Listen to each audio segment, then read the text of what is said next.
Hi, my name is Łukasz Lanka. And my name is Pablo Galindo. And this is the Core.py podcast, an established podcast where we discuss internals of CPython and our adventures in making a new version of your favorite programming language. But today, we're not going to be talking about our CPython. Today, we're going to be talking about an alternative timeline CPython. Counterfeit CPython. Yeah, where some features that were rejected for this universe's Python were accepted, and how Python could look very differently from what you're using today. Do you know if all of them are compatible at the same time? Like, can you just like all of them? Have you ever think about it? Or not. So is this a collection of alternative Pythons, or is this like alternative Python? Well, it is a collection of PEPs that were either rejected or withdrawn or deferred, or they're still drafts, but like they have been drafts for years, so unlikely they're gonna be accepted. I'm not sure if they are applicable to current Python. Some, I'm pretty sure they're not. Some others would probably require some other deliberations and whatnot, but they were historical documents at some point, and if the benevolent dictator for life or the steering council for some newer PEPs chose to include those features, history would go in a radically different way. Indeed. So where do you want to start? How many timelines is this? I don't want to count the timelines, I want to count the PEPs. So I started with 10, but then I removed some of the more boring ones that I initially thought to include, but added just like 2 ideas that we personally were toying with, and then decided that like they're not gonna work. So we're gonna finish with those. All right. Let's start with something that technically, you tell me, like, you can wear whatever hat you want today, so you decide, but technically this first PEP is still not rejected. It's not rejected. It's a draft. Yes. Yeah, it is a PEP that can technically be still accepted. It's called Syntactic Macros. It's PEP 638. It's one of Mark Shannon's orphan child. Yes, because it is almost 5 years old. It's going to be 5 years old on September 24th. So, what do you think about it? Like, what does the steering council think about it? Like, what do I would like to, before the steering council, no man, like secret, like I don't know. I don't represent the steering council. Like legal conditions apply. So yes, this is just Pablo being silly. No official quote from the steering council, not my employer. Blah, blah, blah, blah. All right. So this is what I think. This PEP has this sentence written in it, which I find hilarious. Sorry, Mark. I will prepare this. Like, Mark, we are all friends. Like, this is like, this is fine. Like, jokey. We respect your work. All right. Being said that, the PEP says, Python was once described as Python fits your brain, which is a recursive sentence, but let's ignore that. And then it links to Python fits your brain, and that is a link from like 6 trillion years ago, I think. Let me double check that. Yes. Linux Journal. Wow, Linux Journal is an article from 2001 that Python fits your brain, whatever. And then it says, okay, but that becomes less and less true as more and more features are added. And then he says, let's make it insane. Basically, that's the PEP. So this PEP adds a bunch of like things. What I think Mark calls it hygienic macros. Hygienic macros. So as opposed to unhygienic macros, I suppose. Just to be clear for our listeners that are not fond of compiler design or language design. Well, Łukasz, what is an unhygienic macro? Tell us. Right. So first of all, what is even a macro? Like, what is this PEP describing? What is a macro, Łukasz? Yeah, like, so essentially what you want is a way, at least Mark Shannon wants a way, to pre-process the file that you're looking at. So what he is advocating for in this PEP is improving the expressiveness of libraries for specific domains, meaning he wants to shove complexity kind of under the rug. So it's still, complex things are still going to happen, but you're not going to have to read them because there's going to be a macro and the complicated things are going to be hidden under a macro. Some stupid sort of technology doing macros is the C preprocessor. The legal language. It's sort of error-prone and very dated way of doing macros, but it is still in very wide use, including inside CPython's codebase. Some better macro technology would be what Rust is doing, and Mark is advocating for hygienic macros.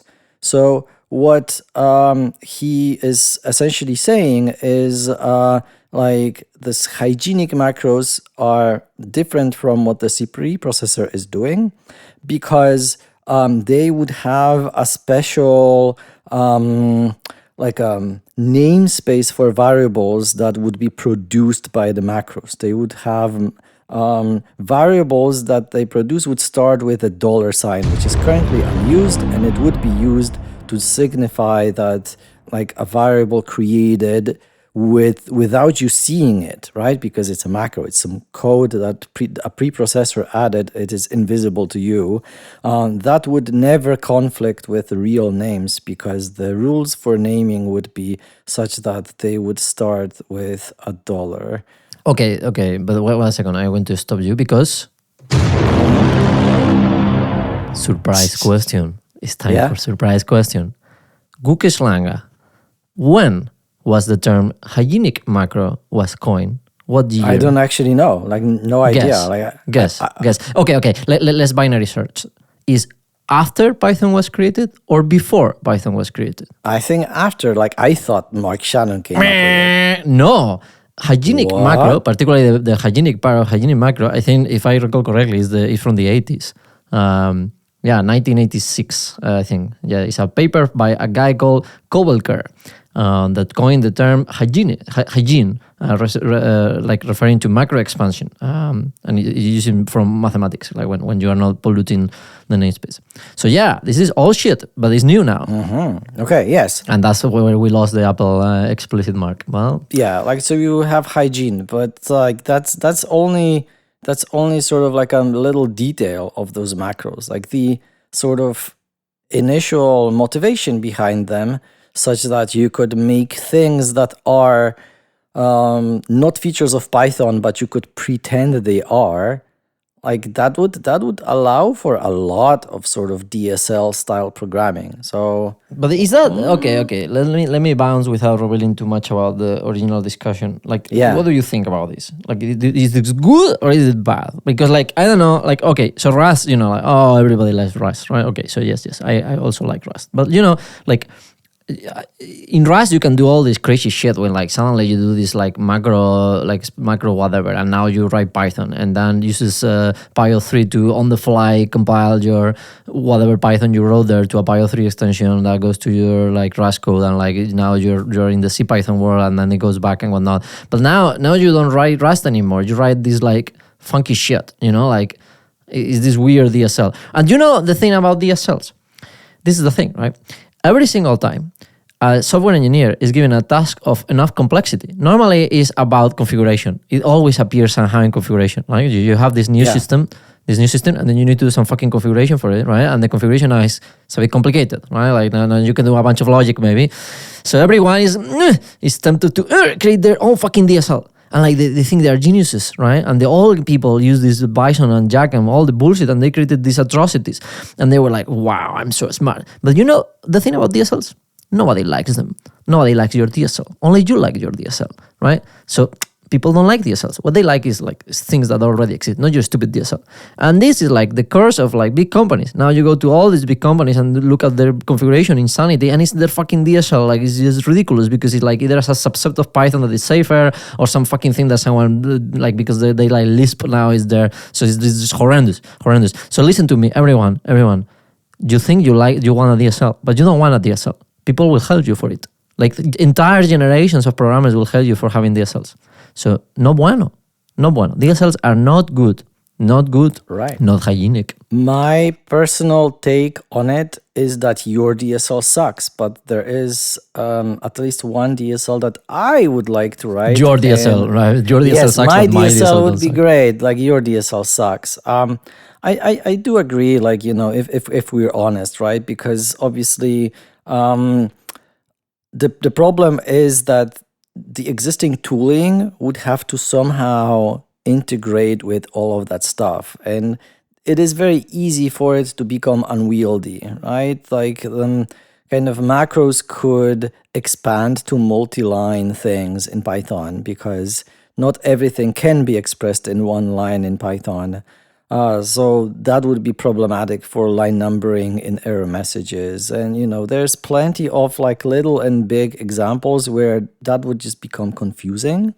I agree that most DSLs suck. I think that the little flexibility that we have with class and function decorators is sort of like allowing us a little bit of that. Only they are a little silly because they happen at import time, like all, But this also happens at import time.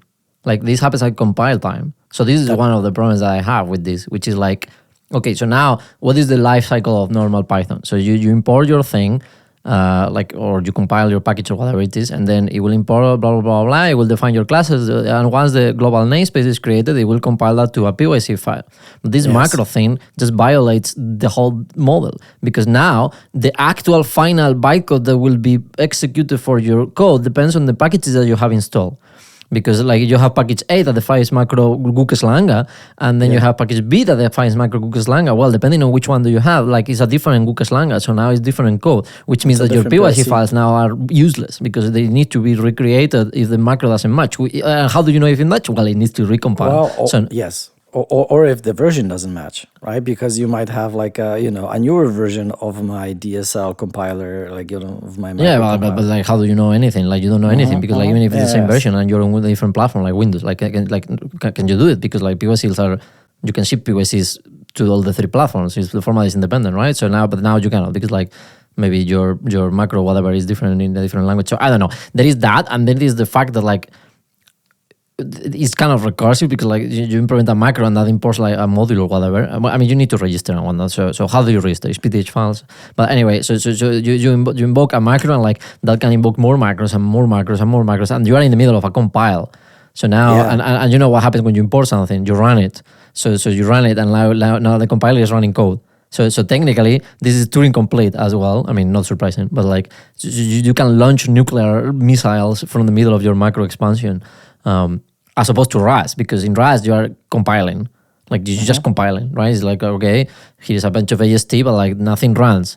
But to get your macro, you need to create the function that defines the macro because it's also Python code. So you inherit. It's kind of weird because in Rust it's fine because Rust you compile and then you inherit the compile model in your macro expansion, so you always never leave the compiler. The same as C++ template metaprogramming. But in Python now you inherit the runtime properties of the language in the middle of the compile because compile happens on runtime. So like now it's indistinguishable. So while you're compiling, now you're running arbitrary code, which is kind of weird. Like imagine that now you do AST parse, and AST parse now like secretly opens a socket. No bueno. All right, so the conclusion is that hygienic macros are unlikely to be introduced in our Python. Well, who knows? Maybe they definitely belong in this episode of alternate timeline. I also think this other PEP that is technically deferred also belongs in this group, which I am personally a little, disappointed by. Oh, is this the question mark? Yes, PEP 505, non-hour operators by Mark Ihazi and Steve Dower. So that would have added a question mark, or just question mark dot. Or question mark equals. Yeah, so operators for safe navigation through potentially known values. So you could chain this, right? So you could use multiple ones of those instead of having a chain of if else's to check if something is none. So this PEP is interesting. If you never heard about this idea before, I recommend you read PEP 505. It is pretty well researched. At the time when this was proposed, Python 3.7 was out, and the authors identified that there were like over 670 snippets in the Python 3.7 standard library, including over 400 non-coalescing if blocks that could use this functionality. And it doesn't really seem that controversial at first, because it even has a Wikipedia article. It's called the Safe Navigation Operator. Of course, like there's no controversial topics on Wikipedia, of course, right? No, what I'm saying is there's this article called Safe Navigation Operator, and it's implemented in C#, ECMAScript 2020, also called JavaScript by normies, TypeScript 3.7, Swift, Objective-C, Kotlin, PHP 8, Ruby, and Dart. So like a lot of languages implemented, and most of them even use the same sort of operators. So it is pretty widely recognized as a feature that like is just important for some bridging some ergonomic gaps that we ourselves have. And in fact, a long time ago, in a galaxy far away where I worked on like banking systems in Python, I did implement a library that implemented this null object pattern, and it's still on PyPI. It's called null because it's the null object pattern. But with like how? Like with syntax or with like stupid objects? Well, no. Like what you do is you pass in a data structure, like a sequence or a mapping, and it will just convert it deeply into a null list or a null dict. So you just call it like nullify this thing. You box it. No? Yes, and you box it. Yes, and then every keying operation like is returning null instead of raising index error, or like for the dict, like instead of raising key error. And that allows you to just essentially do these long traversals of like JSONs or whatever else that you have without having to check at every level whether stuff is none. But you can have this at home, right? You know the trick. The classic trick of like all the people are like you can tell how they're compile inclined because they have all done the trick. In Python, you can have custom codecs, so you can have how codecs work, Gukesh? Well, so the codec is essentially also Turing complete. Yes, because it's just arbitrary Python code, of course. Exactly. But like, yes, you provide that. You register a Python function that lives in your module or whatever with a particular choice of codecs. You can call it Gukeslang or whatever it is. Well, maybe Gukeslang you cannot call it because maybe it's ASCII only. I don't know. Like, what? You would need to have a codec to decode your codec. Yes. Wait, maybe that's actually possible. Can you have like okay, whatever. The bomb is called the bomb line. Anyway, so you can have a Python function, and then the Python function will receive your source as text, right? And the objective of the Python function is to return a decoded source, right, which is in UTF-8. You could like receive Japanese or whatever it is, which I know is not called Japanese, it's called kanji or whatever. I don't know the actual code for that, but you could receive that and then you can return some UTF-8 version of that or whatever. That's how it's supposed to work.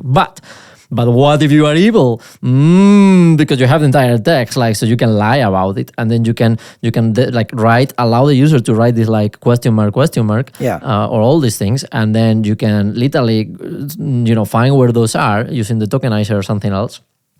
Which, by the way, using the tokenizer now is harder because like it's going to error. The other one was raising error tokens, but that's what you get. Anyway, so you could detect it with regular expressions, let's say regular expressions, and then you transform the source either using like, blood and sweat or something like that, or like, people normally use some custom AST or whatever. And then you transform the source into some source that doesn't have the question mark, and then you pass down to the compiler pipeline later in the game. So that way you can have this question mark, as long as the modifications obviously are not super hard, because you need to do some code gen there that respects the stuff. Problem. The problem is that now line number errors are insane, because now you get like line number errors in weird places. Because it is what you're describing, a hardcore example of unhygienic macros, because like your entire program is now a macro. So like yes, and like you cannot even do the PyTest trick, because you know the PyTest trick, right? The rewrite assert thing. Yeah. Which, by the way, look at this. Maybe something will happen in 3.15 regarding that. I will leave it here. Anyway, so PyTest rewrite IST thing. So nobody is safe. Dear listeners, I know you listen to us and say, what the hell are these people talking about? I just listen it for background audio. But now, well, we recently know that like some like the daughter of some of our listeners enjoys listening to us. She said that we are nerds.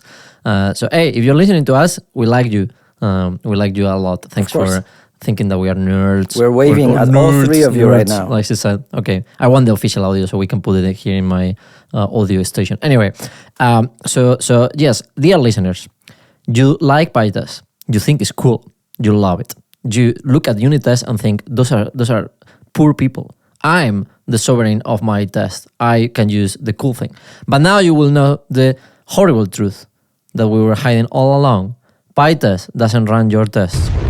PyTest runs a weird version of your test that it modifies. It's not your code, it's something else. So PyTest will grab every assert that you have and will produce a monstrosity. A real monstrosity. Yes. By parsing the AST and modifying the AST in place. And how does it make it not unhygienic? Well, it creates these illegal variables. Illegal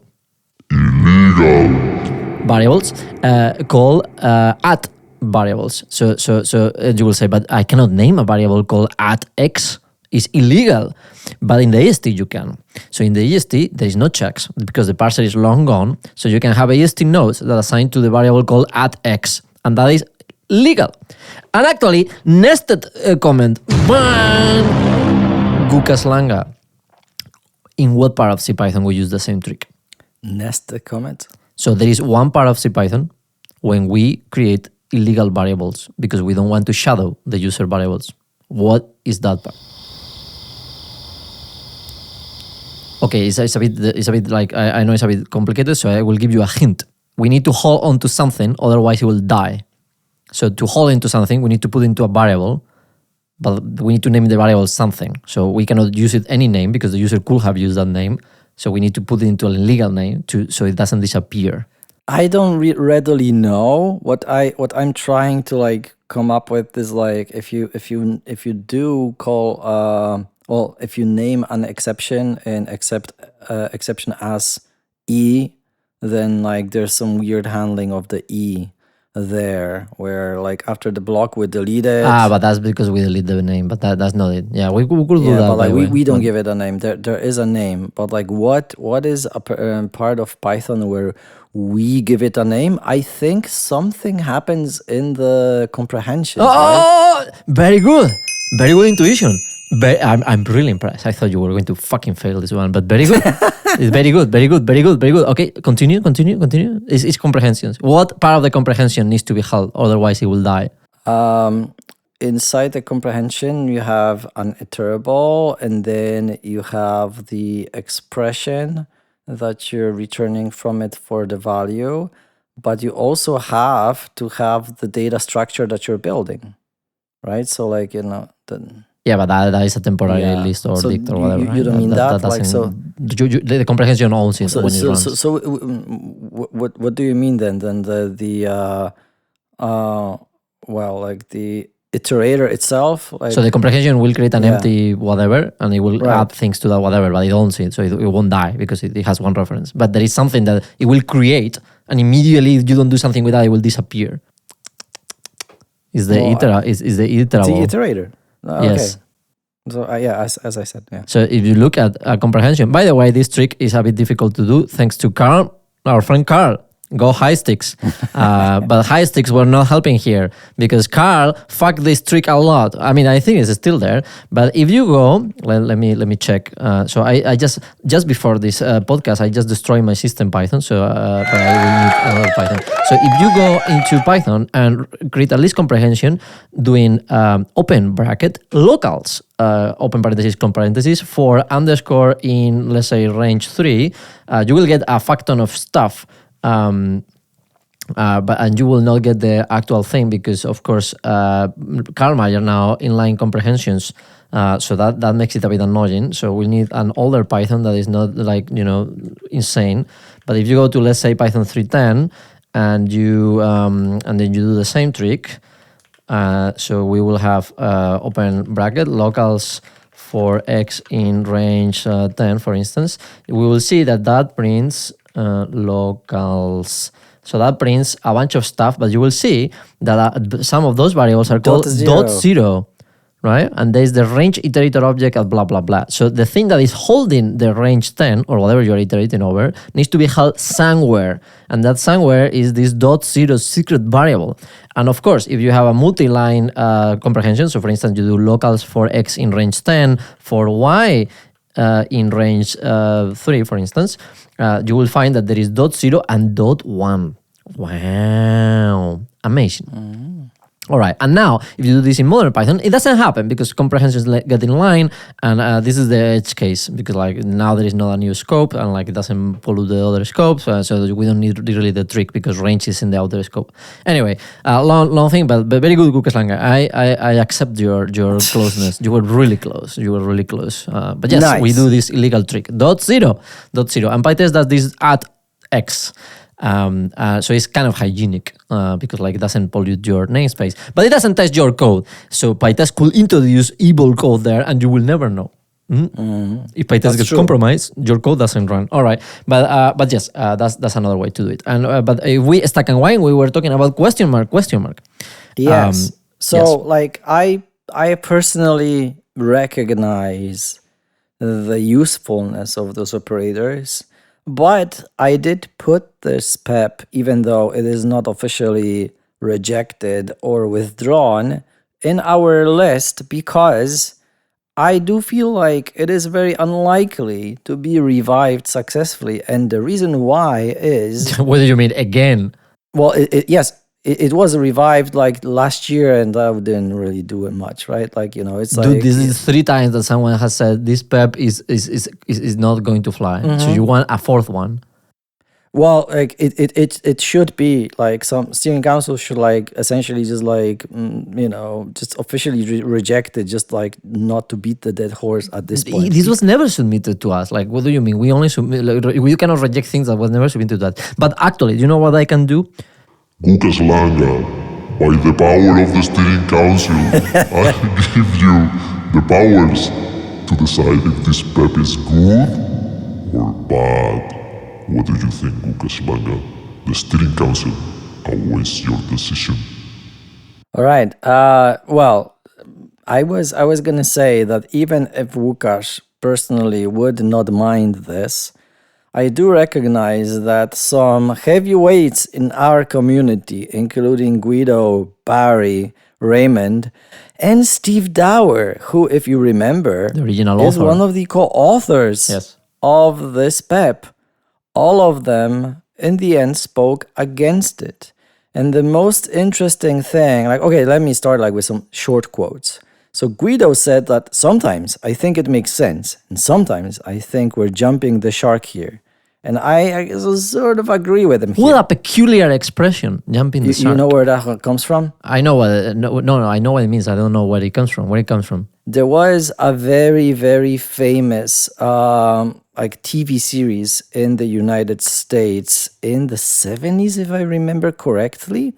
It was very sort of like popular. It was called Happy Days. Happy Days. Yes, and it had multiple seasons.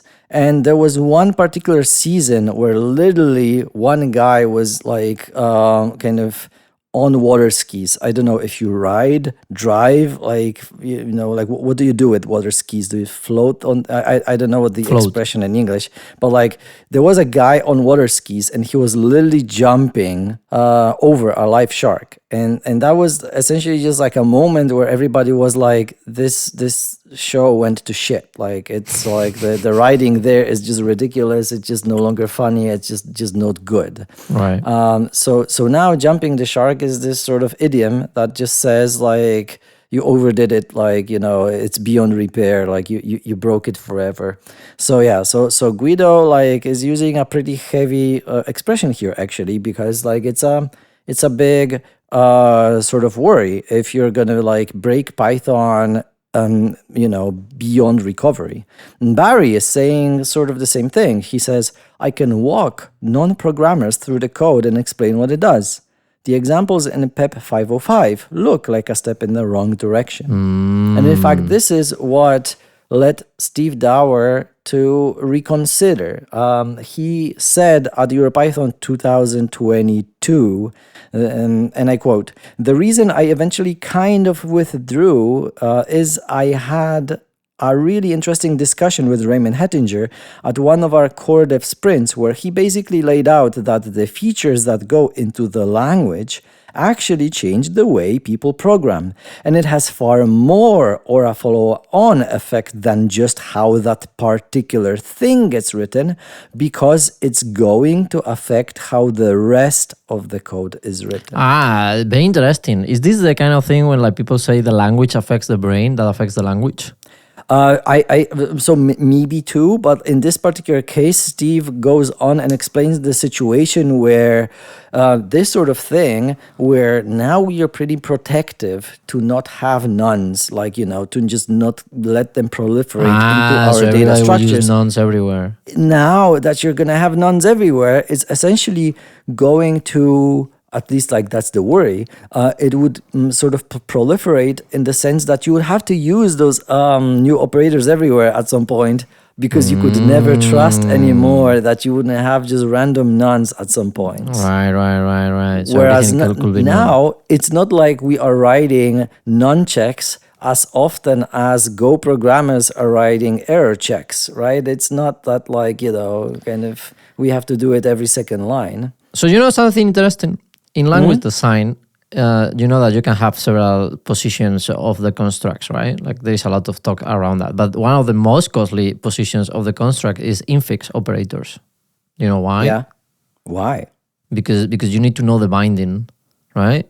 Yes. And the binding can be, what is the worst thing that you can do in parser design? What is the fucking pain? Like, what is the worst thing that you can do? Making the binding, what is the magic word?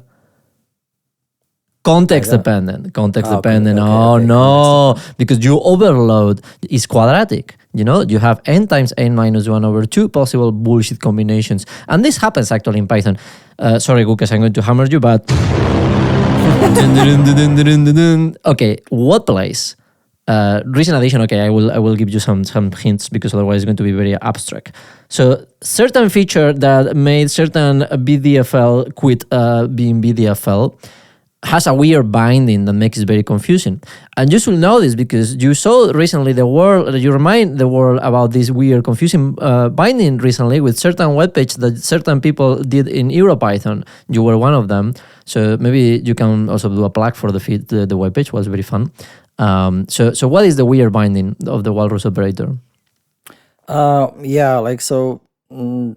I don't particularly know like exactly which part you mean. Like what you're referring to is that there is a fun website that you should visit called fstrings.wtf. And that website in a fun way teaches you about how powerful and sometimes non-intuitive the interpolation of f-strings is, and how much stuff you can put there, and how some of it doesn't read as well as the rest of Python. And in particular, there are colons and equals. Both of them are part of the mini grammar for formatting expressions in F strings, but they are also used as the assignment expression. And it just so happens that there is a combination of colons, equals, and parentheses that will actually allow for to have yes and no, but assignment expressions in F because strings. you're making it too complicated. So let's say I do something like 4. Okay, so try to visualize. It's going to be slightly annoying, but like I'm sure you can. Let's say I create a tuple, okay? Let's call it the tuple. And it has 2 elements, right? So the tuple has 2 elements, let's say 1 and 2, okay? Is that okay? Mm-hmm. Let's call it the tuple. So what if I say, for instance, we need to open a parenthesis here because we're in the global scope, or imagine that you put this on an if, but you do x, comma, y, walrus, the tuple. So what happens there? What? I didn't get it. Okay, can you repeat? You do x, so okay, let's say it's not the walrus, let's say it's an equal. You do x, comma, y equals the tuple. Or you do x, comma, y equals 1, comma, 2. What happens there? Well, like it will now kind of explode the tuple so that it will assign the first value to x and the second value to y. If there would be more than 2, that will not work, right? But like if the number of values in the tuple match, that will just unpack them into the 2 variables. But what happens now if you do x, comma, y walrus, the tuple? The binding there is stronger, so you are now producing a tuple of x, comma, in the assignment expression. So the assignment expression binds to Y, only yes, to y. That's correct. So you have enough to bind to x, so you can bind to x. So that by default, just to be absolutely clear, if someone tries this at home, by default, x, comma, y equals y, comma, 2 is illegal. You need to normally put the parentheses around because you cannot have walrus there. But even if you put parentheses around, then x is going to complain because it thinks that you're creating a tuple that is x, comma, and binding y to 1, comma, 2. Because the walrus there is sticky and it has lower precedence than the comma operator, which defines the tuple. It's really complicated. Do you know how many parse levels are between the two? I mentioned the actual. I don't know. It's 3 levels. There is 3 levels of bindings, which is very complicated because you will say, well, it's the kind of thing when like say, okay, so what does the multiplication operator binds to? And like, you have 3 plus 2 times 4. You need to do the multiplication first and then the addition, right? So now the walrus binds to all of that and the comma. So it's very complicated. It's not more complicated than we're discussing here, but this is one of the problems with the infix operators. But this actually brings us to the third PEP. Like, it's almost like you knew where we're going with this. Wow. Can I have a real Google Doc telling me what is next? Yeah. Okay, go ahead. The third one is called PEP 671. And also, it's still a draft, so technically, maybe that's going to happen. One day. It's by Chris Angelico, and it's called Late Bound Function Argument Defaults. So tell us what this is about. Like, why would we want late bound function argument defaults? And what is the word of the language that this attempts to fix? Well, it's a very old word that Python has, which we can talk about it in a second, but it's the fact that if you bind against an object in a default argument of a function, that binding happens at definition time, and it will be reused because it's stored on the call object of said function. What does this mean? It means that if you do the kind of newbie move, nothing wrong with newbies, like we all have done it. So if you do the kind of thing when you say foo, I'm defining foo, right? So dep foo x equal empty list, because you say, well, if you pass me a list, I will use that list, and if you don't pass me a list, I will create my own. And then you append and modify or mutate said empty list, then turns out that mutation will be seen by subsequent calls to f, because it's the same list all the time. So you add elements, it's the same list. So when you call foo, it's not going to create a new one, it's going to reuse the old one. So that leads us to the classic pattern when you said x equal to none, and then you say if x equal none, then like x equal empty list, and you continue your merry way. But then it's kind of annoying because now all the types of the parameters, if you're typing them now, is like optional of list or like list of none, and it's only because you want to initialize it, which is kind of weird because now you live with this overload, and then you need all this equal bullshit all the time, right? Question mark. So this allows you to, instead of doing equal, you can now do equal bigger than, so like an arrow. Ooh, dangerous. an arrow, and then that thing will lazy bind basically. So every time you call the function, the default will be invoked if it needs to, right? So for instance, you put a list, then it will be created the list. But if you put like an expression, then the expression will be evaluated with the previous arguments, by the way. And you can do a bunch of things. So for instance, you can do the classic thing, an interesting thing when you say, okay, what if I want a default? So let's say you are, what was the trick here? All right. Let's say you have something that operates on a list, right? Mm-hmm. And you can define a range on the list optionally. So you can say, okay, if you don't pass me anything, I will operate over the entire list. Maybe it might that it will add all the elements of the list. So total, our function is called total.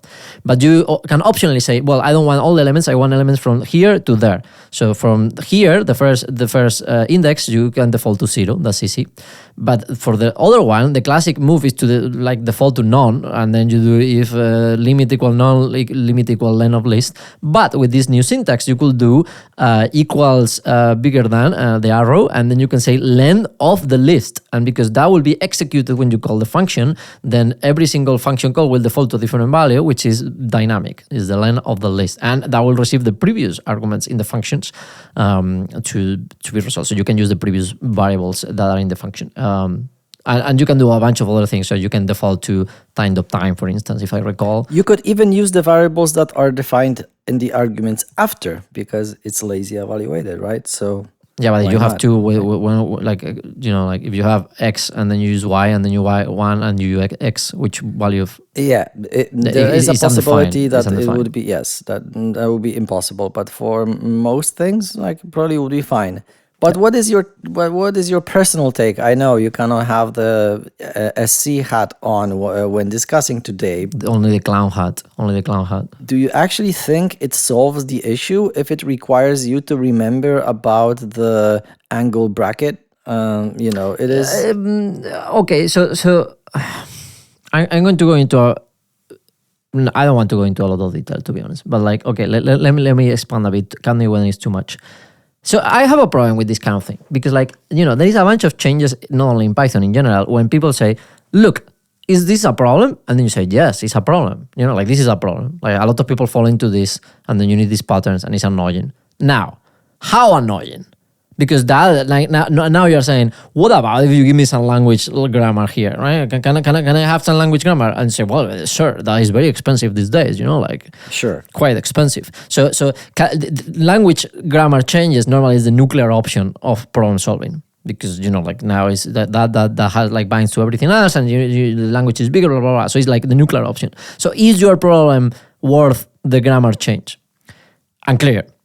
And also the grammar change is just not, you cannot think about the grammar change by itself. You need to think about how the grammar change compounds with everything else. In particular, for instance, function definitions are one of the most crowded grammar places on Python.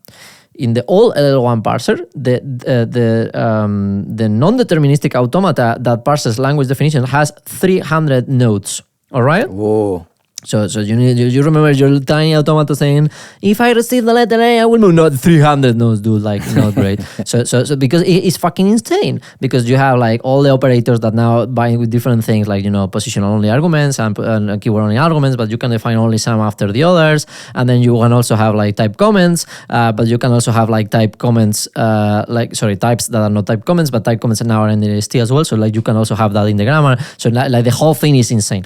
And also because the binding of the positional only and keyword only and so the star and the slash, and you cannot have multiple versions of that. So you cannot have two slashes or one slash. You cannot put the slash after the star. Mm-hmm. That creates what is called grammar subtrees. So the way you express this on the grammar is you have a first version of the full thing if you have a slash, but then you can say, well, or I don't have a slash and then I have a sub version of the full thing without whatever goes before the slash, or I don't have the star and then I have so you need to repeat the grammar again and again and again. So it's very annoying. So you're now saying, let's add more stuff to that. Let's add just even more.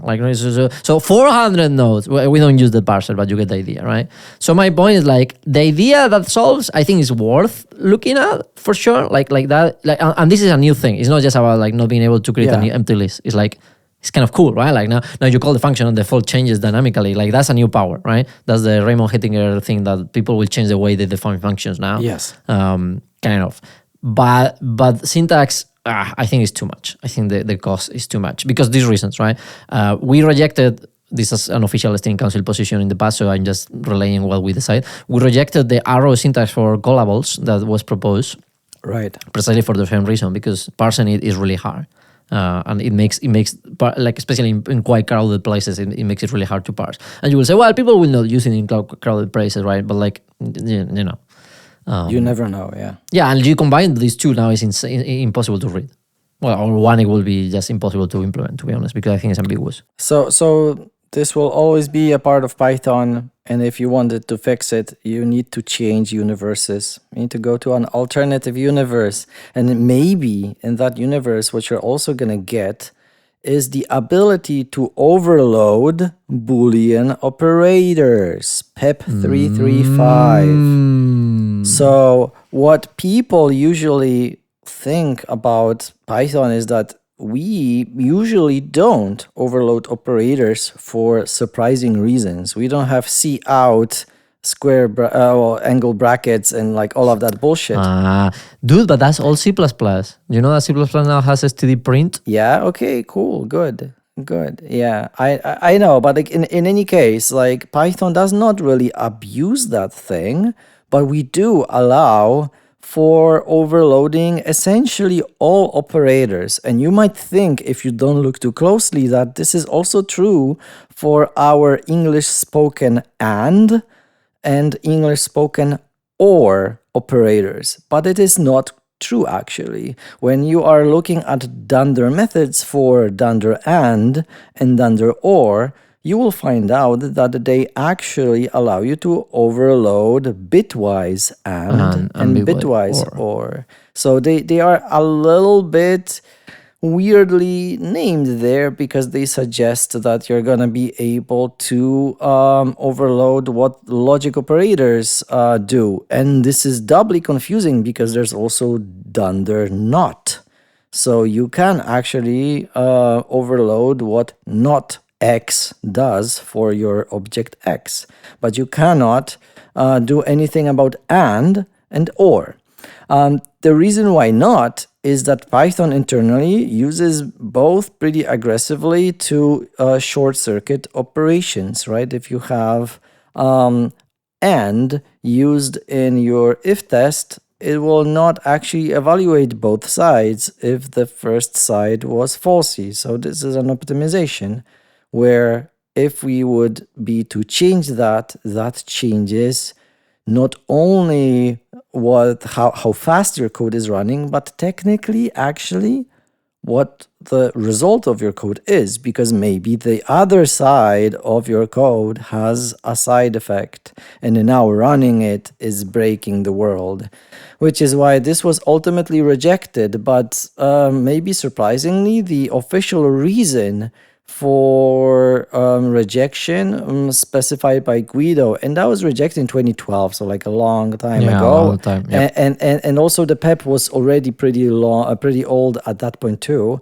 The official rejection notice talked about the fact that to be able to overload and or, there would have to be bytecode that would be now added for all use cases of Boolean operators, even though for almost none of them this overloadability would be useful. So I'm personally lamenting this a little bit, and the reason why is that there are two common use cases where that would be nice. The first one is NumPy. So NumPy allows vector operations, right, where you can make changes to an entire multi-dimensional array using just one operation. You can just say +1 to an array, and it'll just add +1 to every element in an array. And you can create masks on existing arrays using logic Boolean composition, but it needs to use binary or Right. and binary and that just looks ugly, right? You can use this today, but there is just no other way to express it, so it looks foreign. It is a little annoying. And a similar use case is ORMs, where you want to express some expression that will affect the query to your database, but now you have to use the bitwise ors and bitwise ands, because otherwise there is no way to have this expression do some custom thing. So what do you think? Do you want to add it or not? If there would be a performant way to add it, it would be nice to do so, but also it would have to work without giving up short circuiting of and, because otherwise that's bad, no? you would have to still have short circuiting, because otherwise you break code. Like otherwise it would be a Python 4 sort of change, because maybe the thing on the other side of and is deleting your database. Maybe it is doing something, right? So you cannot just always execute both and then decide. Like that's not how Python works. People depend on the fact that if the left side of and is falsy, the right side isn't even executed. So that will have to be maintained, but it would be very hard to maintain this if we were to allow customization of what and or are doing. So ultimately, I just think it's a very hairy problem. It would be nice if we could have and or maybe through a codec, maybe through hygienic macros. But More hygienic macros, like that's happening a lot. Yeah. But at this point, kind of, you can just as well use bitwise ors and bitwise ands. So I guess we will have to live with that. If you want to have a more elegant, way to customize logical Boolean and or, you need to go to an alternative universe. And also to break out of two loops. If you have two loops and you want to break out of both of them at the same time with a single break instruction, currently, impossible. Yeah, and there was a that's PEP for that. That's something that I'm always like wanting and not wanting, because like it's a bit weird, but like on the other hand, it's quite like it doesn't happen that often. But like when you need to coordinate your breaks, it's a bit annoying, and some languages have these like label breaks. Yeah. But was rejected. It was rejected. It was PEP 3136 a long time ago. 2007 for Python version 3.1 by Matt Chisholm. So yeah, it was rejected, but maybe it could be revived. What do you think, Pablo? I think it will not be revived. I think it's fine. Like again, the grammar cost is too high. It's not happening often enough. Yeah, it is a word, definitely. Every one of us like had at least one situation where we wished for it, but ultimately it doesn't happen often enough to warrant the change. So the police just called and said that we are in close to an hour. So and we have a bunch of PEPs left. So we need to choose our preferred universes to talk about, because we have a bunch of other stuff. Yeah, we so like I think we'll get there. We have 1, 2, 3, 4 entries left. So I think we'll get there in like we can do it in 10 All right, minutes. just no problem. So, yeah, I mean. So let me go through the next one pretty quickly then. So the next one is PEP 463. It's exception catching expressions. So Chris Angelico, the lord of rejected PEPs. This is the inline exception thing, no? Yes. Chris noticed that, Python has this word. That's, a very often the start of a PEP, right? Like, we have this thing, let's fix it. I don't like this. Yes. So he noticed that there is a pattern of APIs in Python where very often you have some method to get a thing, and if it would raise an exception because there's no thing or something else is wrong, you can give it a fallback value. Like some people call it the default, but like, no, this is not the default. It's a fallback value for in case there would be an exception. The most common examples of it are the dictionary's get method, where you can specify a key, and by default, the fallback is none, but you can specify any different fallback. Or next, the built-in. You can say, I want next on an iterator, and you can have comma. The second argument will be your fallback value in case there would be stop iteration. So you would get the fallback instead of an exception. So he noticed that like, hey, we actually have quite a few APAs like this. And you know what? Some of them don't even let you choose a fallback. That sucks. So he thought it would be great if we could append except exception colon default. Another fall value. Yes, after any expression. And this sort of like sounds like an like exceptional lambda or something, right? Yeah, it looks weird because of the colon, but also I don't know, it grinds my gears because one of the most annoying experiences of my life was figuring out tests written in Ruby for a project that I was working on that was mostly Python, but had like a bunch of Ruby bindings for it too. It was some 20 years ago. But the thing about that project was that there was this big method that was doing a thing, and I was checking tests for it, and I couldn't, for the life of me, figure out why none of the changes I was making to that function was like making any difference. And it turned out that in Ruby, you can just as well create a function, and after end of that function, because they have like, end to delineate the blocks. After end, you can say if, and say like some test. And if that test is false, that method doesn't exist, that function doesn't exist. So you can specify a bunch of them, or just have an object that has a method in the base class, but like now it only overrides the method if something happened.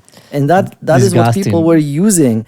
And it was so confusing because the method was long. So I never got to that end to see this. Goldberg, spooky action of a distance thing. Yes, so this expression except exception looks to me like, that people are like, oh, okay, this is going to be for short expressions.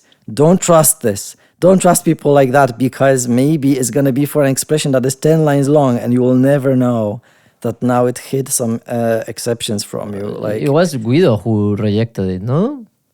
I think so. Yeah, it was Guido. He said, I want to reject this PEP, colon. No, I have more things. But then he said, like, I think the proposed syntax is acceptable, given the desired semantics, although it's still a bit jarring. It's probably no worse than the colon used with the lambda, which echoes the colon used in the def, which is true, and definitely better than the alternative listed. But the thing I can get behind are the motivations and rationale. So, like, he doesn't agree with the rationale. Yeah. And there's a long explanation, but yeah. Right. In the end, like, I had examples where I wanted to have some fallback for, methods on objects where there were none, and you just have to wrap it like an animal. But is that hard? I mean, but again, it's not. This is the kind of thing. Worst thing. This is the kind of thing. Like I understand when you're writing it is a bit annoying, but that moment will pass, and now your code will survive. And now you have this mega cost for the next reader, right? But if you just do a little function that just like with blah blah blah super s or like try x7 and whatnot, like it's. I mean, I understand, but like the cost will be on the helpers will be on the reader, and like with all these things, like you're making it much harder to read, and then you need all this context, and like also again, what is this? A fucking ternary operator now, because like more inline shit, but now with like two things, which is like particularly annoying. And if you don't think this is annoying, like Gukesh, okay, so concentrate. Right. How it makes you feel. That's the question, right? So you need to say immediately how it makes you feel. Think about it, okay? You are writing C code, right? So you wake up, makes me feel bad. You make your coffee and you're writing C code. And you now need to do two ternary operators nested. How it makes you feel. Oh, exactly. Disgusting. Do you know, what would you feel? you will feel the need for some parentheses, right? Because like who the fuck knows? But not even that. So writing C code, some of that shit is actually a little bit justified, like just a little bit, because C is like an ancient language. The thing I cannot get behind and grinds my gears like pretty badly is people love ternary operators for whatever reason in JavaScript. There is a shit ton of JavaScript code that has ternary operators all over the place. Extreme overload. Why? Overload. Just write those if else's. Like you are not winning anything. because it's like, oh man, like man, dude, you bought a mechanical keyboard. Use it. Use it like blah blah blah, like ASMR. Look how good they sound. With your cherry, whatever, hopefully not blues, but like, or you are in the elite of mechanical keyboards. You have your holy pandas, clicky sensation, exquisite. Use the fucking thing. Use it. You must use it. And for that, you want to not write the stupid thing. You write the boring thing, right? This is not even like go like if or if null whatever. No, man. Like that's the if. It's very simple and that's this like nice indentation, clarity kind of thing. Like exquisite. Just write it because the moment you know that feeling. Unless you are fucking Superman, there is all these places when you will be tempted to say, I know I should know the order of binding of these operators, but like. Is and binding stronger than or? Like how that works? So you will add the parentheses, right? You will say and parentheses, blah, blah, blah, or something else. But you should fucking know the order, right? Like you should know the order. So it doesn't matter, but like you still will put the parentheses, right? Because you forgot. Or you are not sure and you don't want to be like that guy. And even like if you are that guy, someone else in your PR will say, can you add the parentheses, please? So it's clear where you're like ending or not ending or whatever. Yeah. So this is the same shit. So no. And like, it's kind of cool, but like, man, no. Ternary, and also now it will need to be a keyword. Also exception, like it's a double keyword. Yes, that has smell. Not good. All right, let's move on. Before hygienic macros, there were code transformers. By who? By Victor Stinner. Victor Stinner. Who is that person? Like I don't understand you. It's a friend of the podcast. Victor Stinner. Yes, exactly. Yeah, he's our friend. Exactly he allows it. I asked him directly, like, Victor, can we say Victor Stinner? And like he said, yes. Yes, he would say that our current episode is episode 25. Right? Yes. Sometimes he listens to our podcast with his daughters. So, daughters of Victor Stinner, if you are listening to this on the car, like you normally do, your dad is very cool. You should give him a hug from our side. So, well done. All right. So Victor Stinner, so do you know why he made this pep? Do you know the context, my dear friend Gukesh Langa? For Fat Python. Yes, very good. So what is Fat Python? Sounds very inappropriate. Right. It was a project by Victor to optimize how Python works. What he wanted is to move as much as possible to be executed at compile time into PYC files and not being executed at every import time and at runtime. What exactly it is doing, like you will need to just find his like talk from FOSDEM 2016 or something. Well, what he wanted is to basically implement as many compiler optimizations over the AST as possible, and like also maybe over the bytecode before it's actually emitted. And he really found out that he didn't want to write a compiler in C because that's annoying. So he said, what if I write it in Python? So again, back to hygienic macros. Like, what if I put some Python in the middle of your Python so it can Python while you Python? And then he said, And then he rejected his own PEP, like he often does, by the way. This is a very Victor Stinner move. So he rejected his own PEP. And if you go to the PEP, it says, rejection notice. This PEP was rejected by its author. The PEP was seen as blessing new Python-like programming languages, which are close but incompatible with the regular Python language. It was decided to not promote syntaxes incompatible with Python. By the way, I've been told that this is a very French thing. Syntaxes. Like people also say performances. Like, performances. Like so apparently it's like many European languages have it. Like in Polish, you also say information is plural, so you have informations. Information. So if you have if you have Polish people, they will every now and again they will tell you that they have informations. How is informations in Polish? Informacje. That's very cool. It would be like, if it would be one, which is female, by the way, it would be informacja. Informacja. But multiple ones are informacje. Right. In Spanish, farmacia is the place, like, well, pharmacy, no? So but farmacia. No, that's like, pharmacy. Is the place where you find the exactly. Informacje. Información. Okay. Yeah. So yes, Victor Stinner slayed his own PEP like a hero.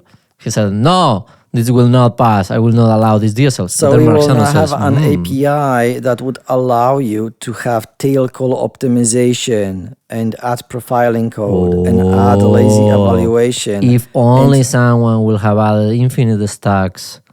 Right. And change dictionary literals into ordered dicts. Oh, we don't actually need that anymore, right?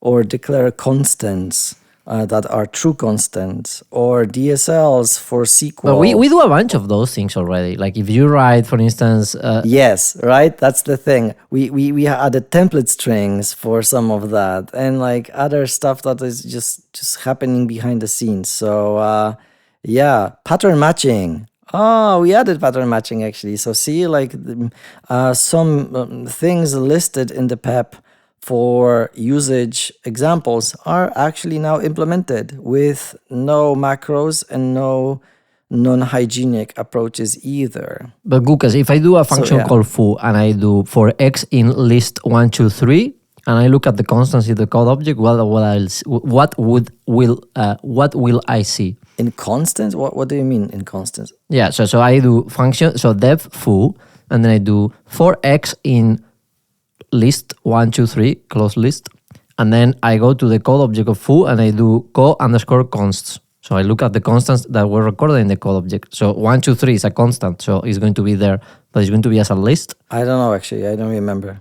No, it's going to be as a tuple because it used to be the EST optimization. Now who knows what part of the incredible Rube Goldberg machine that has become the CPython compiler. So now something somewhere, I think it's the flow analyzer thing. Well, anyway, because I don't think we have a EST optimization anymore, but that thing will grab certain things, like for instance, it will transform constant sets into frozen sets and list into tuples. Similar things, and it will do some custom folding for you. So obviously you have 1 + 2, it will create 3 or whatever.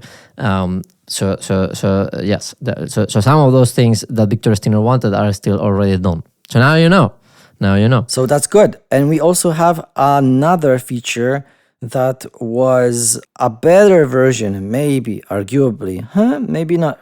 We don't know. We will never know, because the original one was called PEP 340, anonymous block statements. Anonymous block statements. By this obscure Python contributor, Guido van Rossum. And still rejected. Guido van Rossum. Now, a PEP by Guido was rejected. How does that work? Who rejected it? Who rejects the rejector? Guido rejected the PEP. He rejected his own PEP.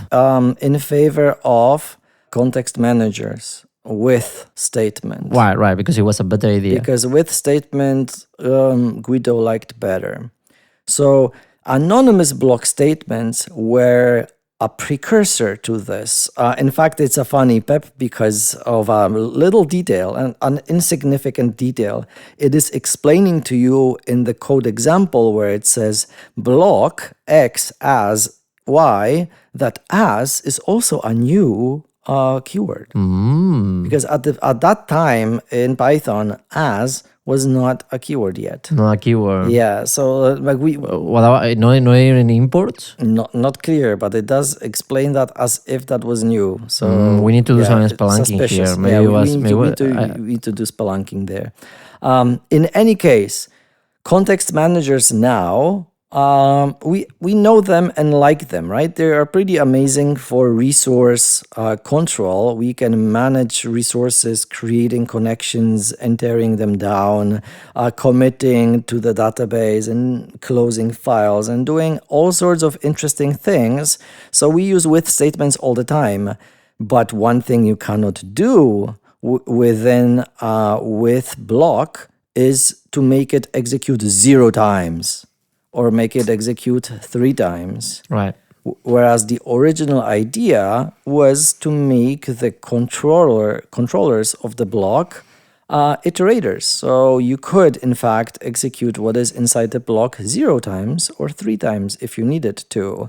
And that was pretty close to being a watertight idea. And to this day, every now and again, people would come up with a use case for context managers where like, wouldn't it be cool if we could run this code inside the with block 0 times? If we could just say, in this particular case, just don't even run it. Like, it would be great. So currently, not possible. In that alternative reality idea, that was possible. But you know what was annoying there? And that was the breaking point of this entire idea. Composability. Because things are weird if your block is an implicit loop. You know what you can do with loops? You can break out of them and you can continue.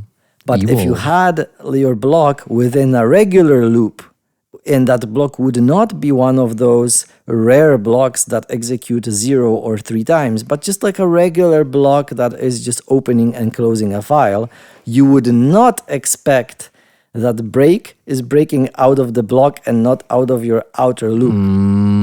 It's weird. So now you'd have to combine with some we need labeling for blocking. Yes, whatever. It would be weird. And this is what broke the entire idea. Or we could have label breaks. Yes. So now this other PEP would also have to be essentially accepted at the same time because there would be no other way. What a Python.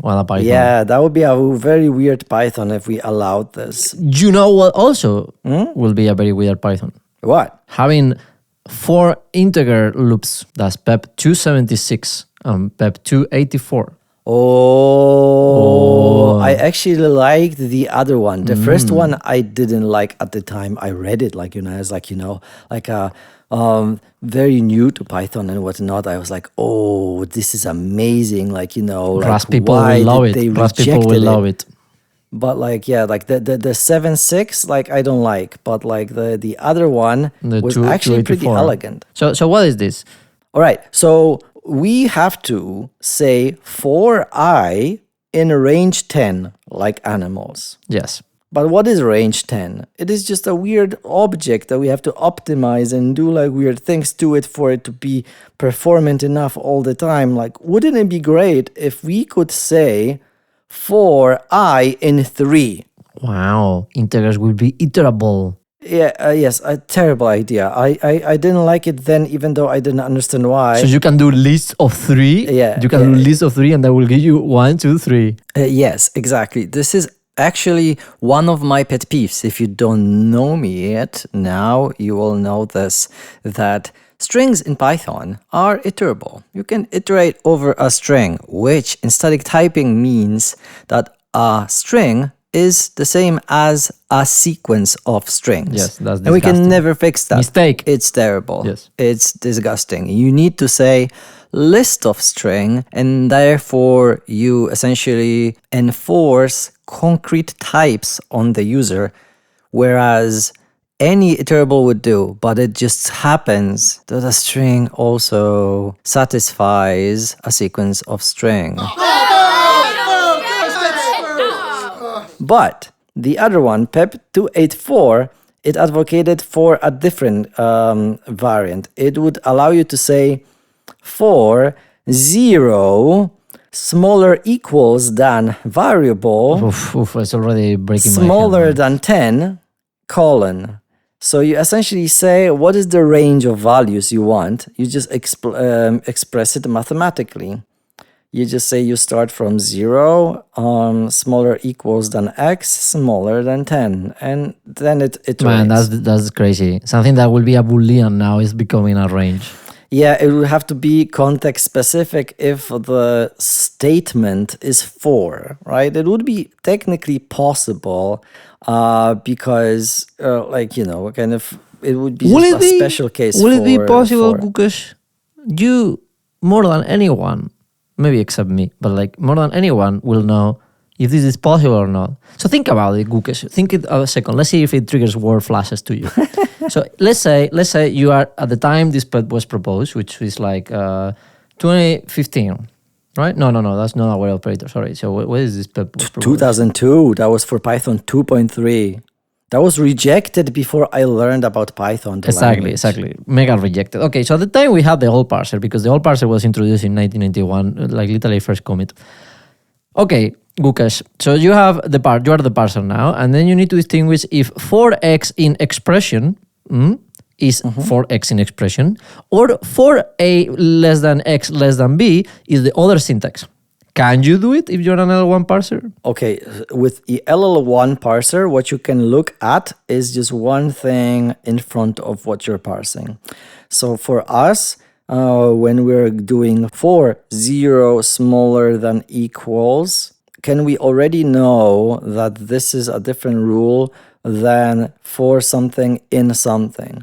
And the train already left the station long ago, because the thing you wanted to know is at the for stage, at the for keyword, and we already didn't know which one we're parsing. Think it's easier to say than this. How many tokens are you allowed to look at? Yeah, like just one in front. One token. Yes. So in both expressions, what follows the for? Just some variable or literal. So like it's like variable essentially. Let's say it's a variable. Name. Let's say it's a variable called a. Yeah, name. So we don't know. So you fuck up already. Yes, it's just exactly. It's literally the first sets are exactly the same. So that's it. It's illegal. This PEP could never be done. End of the question, Your Honor. Yeah, I think. Could it be done? Yes. Exactly. It could be done with enough weird shit. With enough disgusting stuff. Yes, we could have done it. And with PEG, definitely. Yes. So meanwhile you were talking, I have tried. And I was really convinced that I could compile the old parser with some disgusting shit. So yes, it's possible, but you don't want to see it. It's just insane. Because you need to lexically restrict what can appear after the for. So basically, you need to expand the rule, because like if you say that it's just basically variable less or equal than, and you are only allowed to look at the next one, you need to basically restrict like in which branch are you, and create two of the branches and like merge them, which is the same trick that Python did to parse the match statement in your super formatter in black. Yes. But that cannot be done as pure LL1, but it can be hacked around. So yes, you cannot say like you need to do the classic trick when you parse some bullshit and then you disambiguate it in the AST or the compiler. So not great. All right. So in the end, we will never have this. Boo. We will always live with range. But I will say something before we abandon this. I die a bit every single time I need to say for whatever in range, len, whatever. That's hate true. It. I hate it. It's just disgusting. I also don't like it. Yeah. I hate it. All right, but now.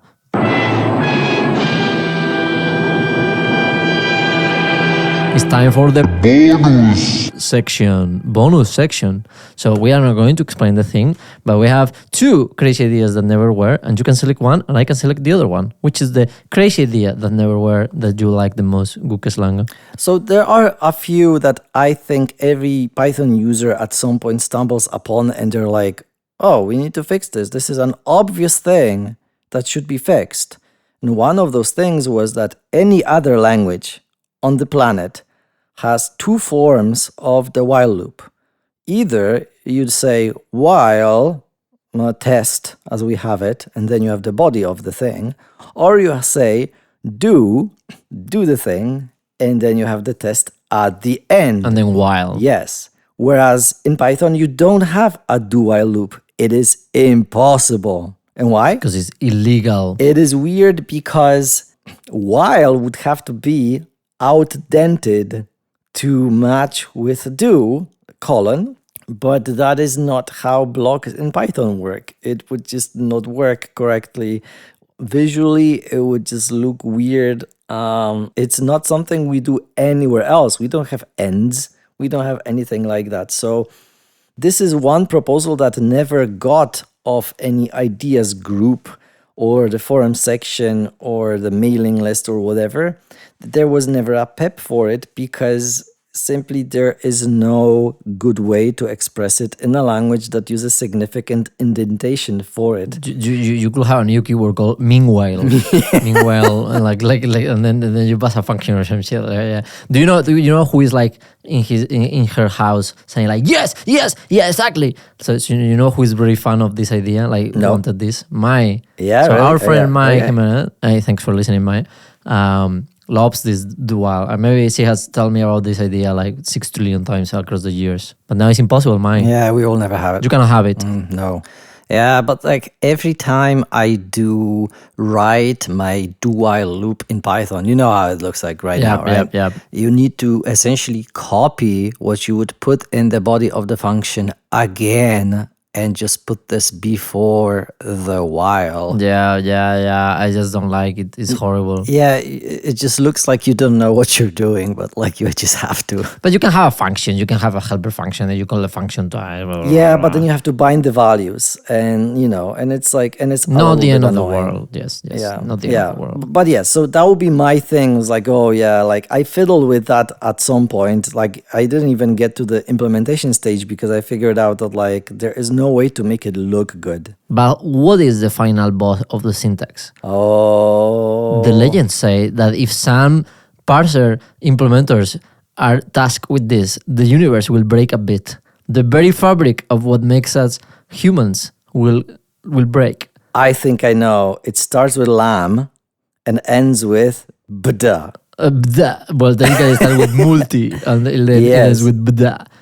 Yes, multi-line lambdas. Multi-line lambdas. Whoa, the big daddy of like, let's go, let's do it. Yeah. So while you were doing your keynote in EuroPython last year, and very good keynote by the way, very funny. So I was sitting with Antonio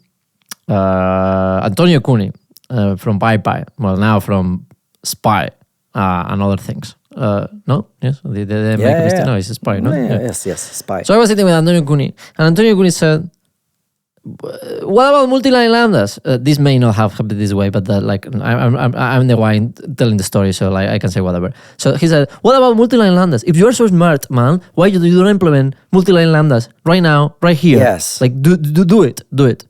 The real story is a bit more boring. It's just like we were talking about like how stupid it would be to implement multi-line lambdas, and then Antonio Cuni like hear about it and ask about it, and then I implemented it in the middle of your keynote. Well, anyway, so I did it, Gukeslanga. I implemented Pablo Galindo, implemented multi-line lambdas while you were talking about other cool things.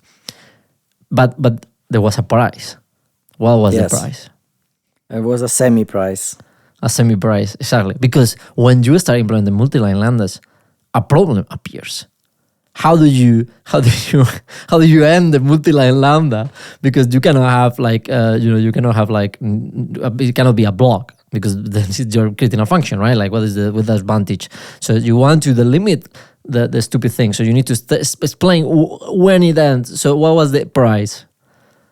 The price was that you cannot use the outdent, so like dedent in Python just for that, because you don't know where you are if you are within a function call. If you are in a function call and you are using a lambda as an argument, if this is a multi-line lambda, then even if you just do like magical indenting and dedenting, like the parser still doesn't know what is going on, especially if there are other arguments there. Because if you put a comma, we don't know if that comma belongs still to that lambda or not. Exactly. So there is only one token that could feasibly be used for this and not look entirely wrong, but it still does look but the semicolon is ambiguous, because like you add a semicolon at the end of an expression, well, you can add another expression, and you need to preserve that, because that will be kind of breaking, right? If you have a multi-line lambda with one line, which is something that you can do. And like, to be honest, like the parser will eat a multi-line lambda, except that the stupid version will require you to preserve the full indentation. That means that you have a function and you start writing the multi-line lambda in the 4 parameter, and it's in column 60, then the indentation need to be up like after 60 columns. Yes, which means that you are going to have the multi-line lambda in Mordor, like the place with the shadow script, right? So you don't want that. So the price was to create a new token, the double semicolon, and the double semicolon will act as a semicolon in a normal expression, but the multi-line lambda will cut it. And I will cut it and I will say, here the multi-line lambda ends and the rest begins. And I will use it to mark when it was ambiguous, because there are some cases when you don't need it. The same as JavaScript. And it worked. It kind of worked. Like maybe it was crashing here and there, but like, it kind of worked. And then we look at it and we said, this is too much power. We need to hide this and throw it to a sea. Like the world is not prepared for the power of multi-line lambdas. Yes, maybe with hygienic macros. Yes, or your new, random codex. But you could also have like nested multi-line lambdas, because now your semicolon is an implicit end. So like you could nest it with the same level of nesting, and you could say multi-line lambda blah blah blah, multi-line lambda blah blah, and like you don't need indentations. Disgusting. You could even return. Exactly. Disgusting. Disgusting. Okay. Yeah, exactly. Yeah. I couldn't say it better, Lucas. I know that. In any case, we hope this little trip over PEPs that were rejected, withdrawn, or are still drafts and will be forever, I guess.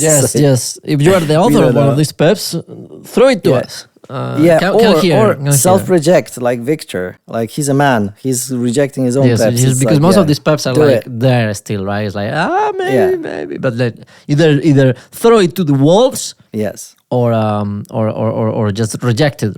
Yeah, we hope you liked the trip, but now we really have to move to talk about other stuff. So before we move to what's happening in CPython, let's talk about...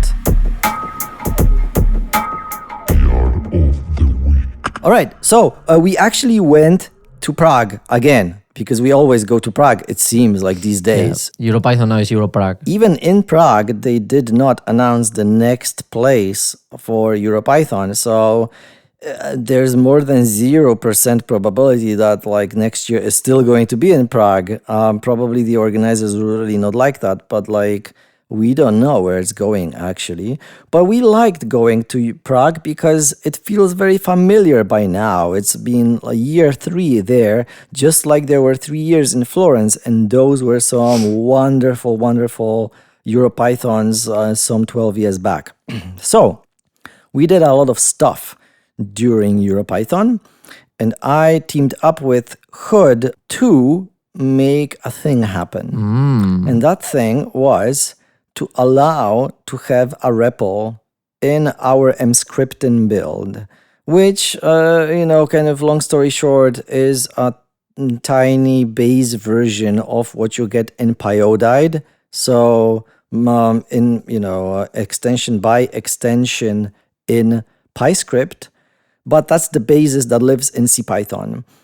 People ask like, hey, but okay, that's WASM, WebAssembly. So, well, how is WASI that you have in CPython different from mscripten, which is also in CPython? So why do you have 2 WebAssembly modes in CPython? Yeah, exactly. I don't want more WebAssembly modes. I want less. There is a very simple explanation for it. So WASI is a mode that is targeting the world of like very small sandboxed applications that run on the command line with some WebAssembly runtime. Right. Whereas mscripten is simulating a world of Linux, of POSIX inside the browser. So it allows you to compile programs with minimal or no changes that were built for Linux to run on the web browser. Right. So mscripten, this is what we're talking about. And one of the things that until now was not really possible with the mscripten build of Python was to have a REPL at all. Like, it was very limiting on what you could have there, because our input built-in function that was used to read what you're typing into Python was blocking. And, you could work around it a little bit. So there were obviously Python REPLs in the past, but they were using some smaller or larger hacks to achieve this. So if you had any other JavaScript code that would be running at the same time, it would not be running at the same time as waiting for your input. Like that was simply not composing very well. So while Hood was working on JavaScript promise integration that allows you to essentially wrap blocking operations to be non-blocking in the web browser, to make our script and build actually allow for the REPL, I had to make PyREPL actually importable in the browser. And you know what thing is not available in the browser? Courses, term use. Yeah. Yes. C-types. Right. All of them. There are a bunch of modules that are not available in the browser because of reasons. C-types doesn't really work because you cannot just randomly find dynamic libraries on the air quotes file system of the browser and just DL open them. That's just not a thing. Termios is not a thing because we never made it like a priority to implement it for us because there is no terminal in the browser, or is there? And curses, as an extension, we never implemented that, but it turns out we only used the curses library in PyREPL to figure out what are the capabilities of the terminal that you're running. And this essentially sent me on a wild hunt on parsing term info databases on disk and term cap on FreeBSD and all sorts of details that would bore you to tears. So I will spare you that. But like long story short, we do have now our own parser of term info databases. Wow. In PyREPL, which also has a fallback, which funnily enough was created specifically for the browser, but is now also used on FreeBSD. Oh, the evil place. Well, like it is such a wonderful operating system for many reasons. Like it has the best tests for async IO. Like when we have any flakiness in async IO, FreeBSD will always catch it. I think it's just the machine is slow. No, but it always just catches stuff. Like it's amazing. But like the fact that in 2025 it doesn't automatically install term info, but only term cap, which Eric S. Raymond in 1994 called the legacy format. Like, come on, that was 31 years ago. Come on. Yeah, that is a little weird. So now PyREPL is using a fallback for FreeBSD and browsers, which is actually great because now we test it in multiple environments. So that's good. We no longer have this dependency on a binary library, which makes it not only easier to just run in a browser, but also a bunch of other environments where curses might not be available. So that took me a few days during the conference, including the sprints, to get, included. But it also fixed a bunch of weird errors that you're getting if your curses is miscompiled and so on, and PyREPL couldn't start. The error that you would be getting before was that you were missing some Microsoft library because of the fallbacks that we did, like when starting PyREPL were like just done like in a very unskillful way, let's call it. Unskillful way. Yeah, like the end result would be the error message would be super confusing, which I think like, we otherwise have very high standards for error messages, huh? Exactly. So it was not in PyREPL. It was a little ironic that like PyREPL would just spill this disgusting error at you then. Disgusting. So now you won't have the error at all because PyREPL should work in many more cases than before. So by the end of the sprints, we actually achieved what we wanted, which is We do have a demo now that runs PyRepl in the browser. Amazing. It is part of the repository, actually, of Python. If you build your own Python, you can run this demo yourself. You can see that it works. It's something from outer space. Incredible. Python in I the like browser. it. I like it. I think this is going to make kind of debugging and the development experience for browser-based Python much better. So yeah, that was my thing. Like, thanks Hood for your help on that. Like, because Thanks, Hood. the JSPI part was arguably much trickier than what I was doing. Mine was just frustrating because it was essentially spelunking into the history of Unix to figure out like whether what we're doing isn't too insane. But yeah. But now CPython has another parser. What? Well, it's a parser for the right. Yes. Technically correct. The best kind of correct. Technically correct that we parse term info files. We don't even parse like all possible things that could possibly theoretically be there, because this format is also like pretty complicated. It has an entire stack machine for stuff that is never actually used. Like, we looked at it. Dude, everybody likes to put the stack machines in places. Yeah. Like, stop adding stack machines to formats. Like, stop this shit. Like, I know that you don't like the table and I know you want to compress it and I know, but like, stop this stack machine business. Like, stop it. Doing complete shit. All right, so that was my change for the week. I hope you like it, and this brings us to... No, this leads to my change of the week, non-change section. All right. Do you know my change of the week? It's very short. I will keep it short. Keep it short, but I'm looking forward to it. Good slang. I have a confession to make, Gukesh. What? I have a confession. I may have broke F strings in Python 3.12. Whoopsie. I broke them. Do you know why? Wait, in a way that nobody detected in 2 years. But now someone figured it out. So, if you have a... Was that someone, Armin? No. Not even Armin saw it.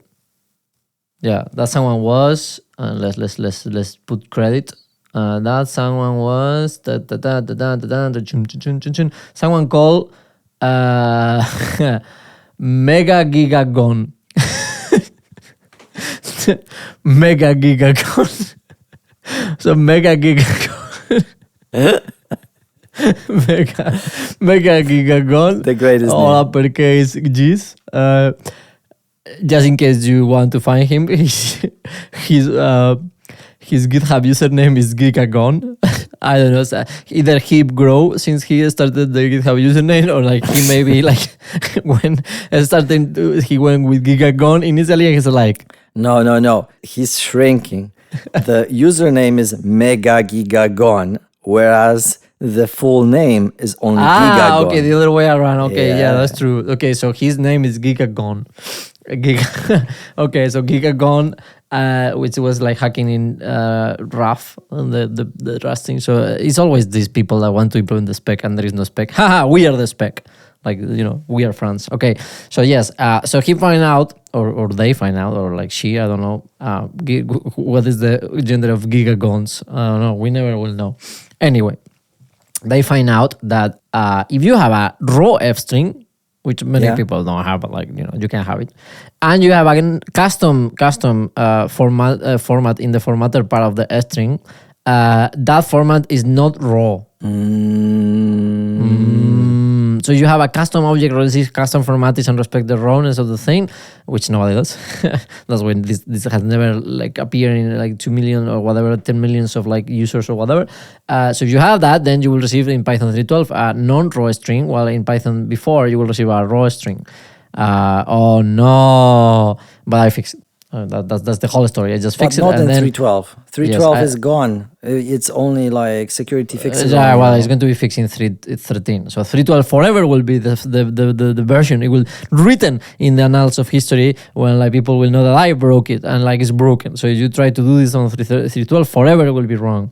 And I wrote this like little PR, which like very elegantly solves the problem, and I was super happy. And then our good friend Sergio Storsaka appeared and said like all these examples in your test are stupid, in a nice way. I just love Sergi. And I said, you are right, sir. So I just created like exquisite test now using his examples, and then he said good, and he even put an emoji. Oh, okay. LGTM emoji.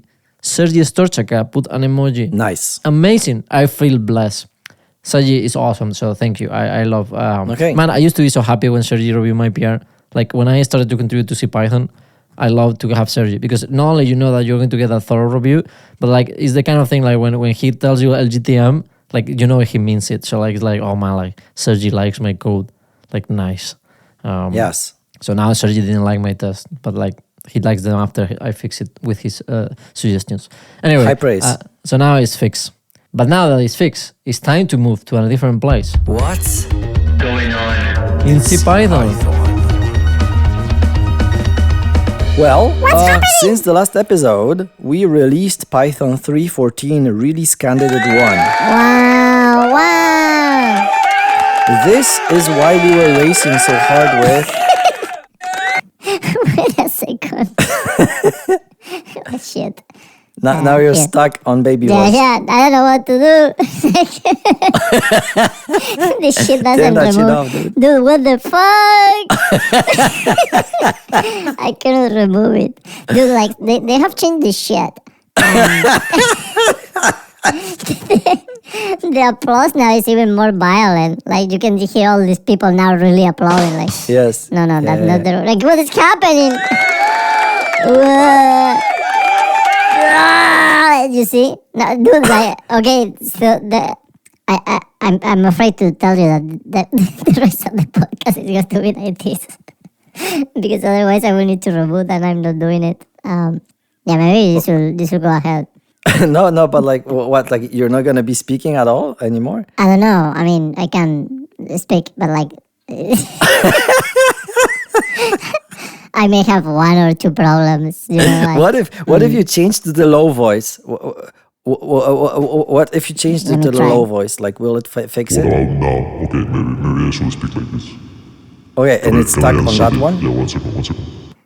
unset it. No, it doesn't. It stacks. It returns stacks, to the but high like, one. Yeah, Stack because I'm machine. stuck. It's another stack machine. It's another stack machine shit. Okay, let's go, Lucas. Let's go. It's time to go. Like, we're rolling. We're going with this. What do you want me to do? What do you want me to do? So you can just like stop the recording and just start a new one. It's like Wait a second. I can remove the mic. Okay. oh Now I'm normal. Okay. yes. Okay. Wow. Okay. What a This is trip. the What a trip. What happened there? Okay. Well, okay. So what's happening? Yeah, exactly. Since the last episode, we released Python 3.14 RC2. RC1. Yes, RC1, but also shortly after RC2 because of some regression that had to be quickly addressed so that Fedora could start rebuilding all their packages using Python 3.14. And so can you. Now, with a release candidate stage, we guarantee that the wheels that you build for your own packages and upload them for Python 3.14 will continue working for the final version in October and for the bug fix versions later. So now it's high time to test out whether you work with Python 3.14 and prepare for October. And what else? It does include the curses removal for PyRepl. So Nice features. The best feature of 3.14. no, don't say that. That's illegal. Like Illegal. That would. Oof, man, I cannot. No, you cannot say that it is a feature because Illegal. features ended in May for Python 3.14. No features. This was a bug fix because obviously the error message for Having missing curses is a bug fix. was terrible. So we just removed curses. Oh, okay, yeah, I will and allow that's a it. bug I will fix. allow it. The fact that it just works on mscripting is just a tiny detail. Don't worry it's about a it. side effect. It's a side effect. of Yes, the it's fix. just a side effect, but like it is a bug fix. But honestly, it was change that it would make backporting things to PyRepl terrible if we didn't put it in 3.14. So I agree. But let's stop talking about your sins. Let's talk about cool people. Before we get there, let's just mention one last thing. Python 3.14 13.6 was also released, shortly followed by Python 3 13.7 that fixes a regression in the SSL module so that TSL encrypted connection blocks would not be able to be read from correctly. So don't upgrade to 3.13.6, do upgrade to 3.13.7. Let's talk about cool people.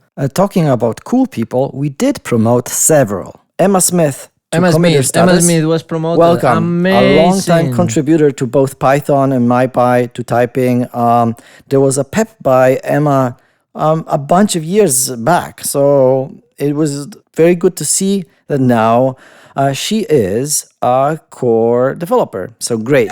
Congratulations. Wow. Yes. Congratulations. Emma rocks. Fantastic peps. Yep. Yes. We like this addition to our team a lot, as well as an addition to the release management team.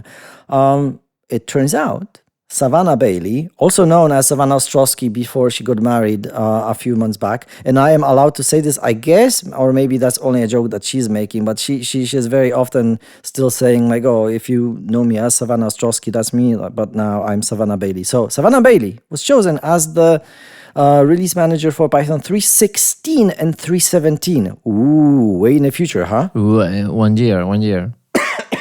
I love how you step out from your microphone just to have the full power of your cough in the microphone. Like it was not mute. It was not. It Like, didn't have at all. all right, sorry. You're interrupting this Savannah Bailey thing. Like no, like let me put the thing. Applause. All right. You see, that's how it's done, Gukas. That's how it's done. Now, Oh yeah, applause is there. but you're talking over it and it's in the same track. Oh, amateur hour. okay. First, applause. Okay, enough. Now, congratulations, Savannah Bailey, before known as Savannah Ostrowski, as the 3.16 and 3.17 release manager. 2. What is 2? 2 what? Like, what are you doing, Gukas Langa? Like, stop boycotting Savannah Bailey. Savannah Bailey. Like, dude,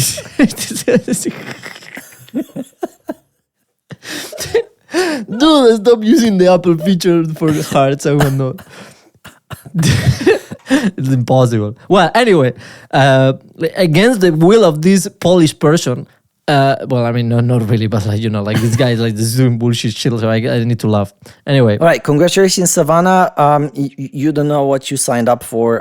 It's going to take you literally years to get out of this. But yeah, like, very good to see that. We are very excited for those releases. 3.14, that's already old. We are excited for 3.16 and 3.17 now. For the actual changes in CPYTHON, we're gonna be pretty quick this week because we are nearing 2 hours. No. Let me start with a typical free threading group. This week, 2 changes by Sam Gross, 2 changes by Kumar, and a change by Neil Schemenauer.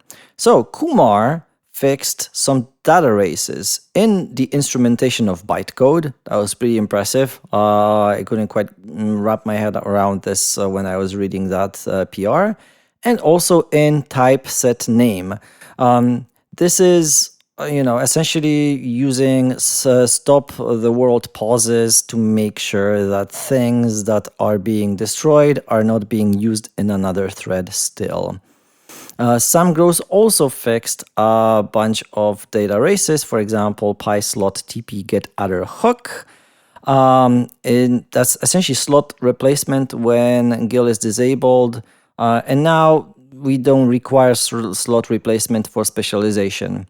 Sam also made async signal safety better in pydump stack by preloading libgcc to avoid signal unsafe calls during stack dumps. And Neil documented thread safety of bisect. So there's now comprehensive documentation for thread safety guarantees of that module. So you can learn how Neil Schemenauer phrased what thread safety means for bisect. Like, I found it like a really nice piece of docs. So highly recommend you to read that. How about you cover the performance improvements, Pablo? Sorry, I was checking Sam's PR, is the Python stack. I was saying, wow, that sounds very advanced. How did he preloads the function, the libgcc, by calling it? So every time you import the module, now it's going to do a ghost traceback. Amazing. That may backfire, I think, because because well, may not backfire. I don't know. I'm a bit. I think it's not safe. But anyway, for another day. Whoop. Okay, but what about performance improvements? So our good friend Marshall implemented an optimization to not mark micro instructions as escaping. That means like it's escaping the region, or which region can be like the piece of bytecode or the simple block or whatever. But like let's say escaping, if the escaping call is on an exit branch because you're going to exit anyway, and that basically makes the JIT a bit faster because it doesn't do the duplicate work of like exiting the region. All right, cool. But Brian Booker, our good friend Brian Booker, also known as Justin, added support for all the macOS deployment targets for JIT builds. By the way, the default macOS binaries now ship with the JIT enable, so you can actually use it. It's set in the experimental JIT, by the way, but you can try it, put in some environment variables, which is very cool. And this makes enhanced JIT compilation support for macOS a reality, and this extends the JIT availability a bit more. Cool to all the macOSs.